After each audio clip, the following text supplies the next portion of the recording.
Ayan, tapos na. Ito yung aking grapes juice today. Ayan.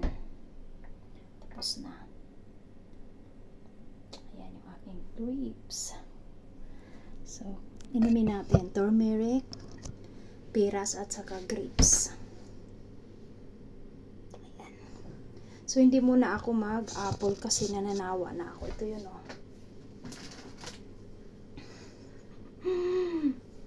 Madami akong peras na sa ref. So, nag-iba na yung ano niya, kulay. Nag-iba na yung kulay niya. So, inuna ko muna yon, pati yung ating grapes. Nag-iba na rin yung kulay. Ganito, oh. Iba na siya.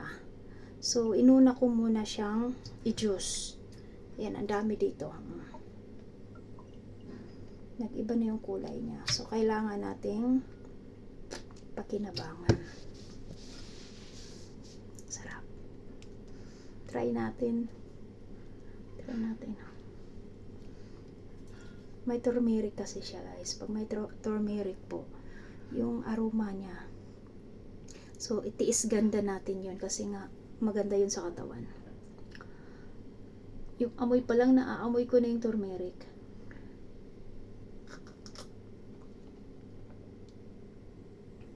Sarap. Tamis. Tamis pa rin kasi peras at saka grapes eh.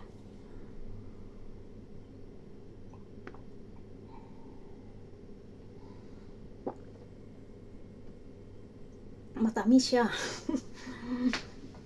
Ayan, oh. Green at saka yellow. Dahil nga sa turmeric, yellow ang color nun eh.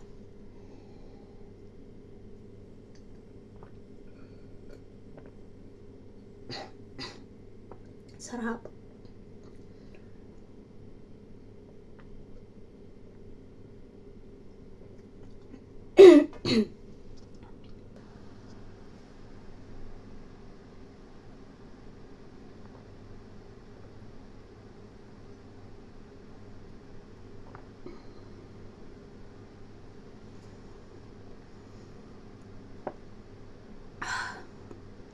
Ang technique po para mabilis maubos,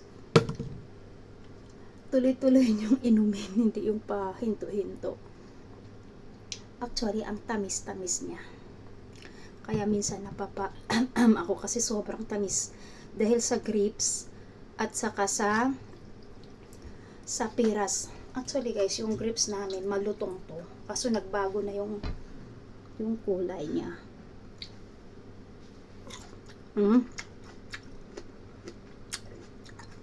At saka matamis siya na grapes. Bye!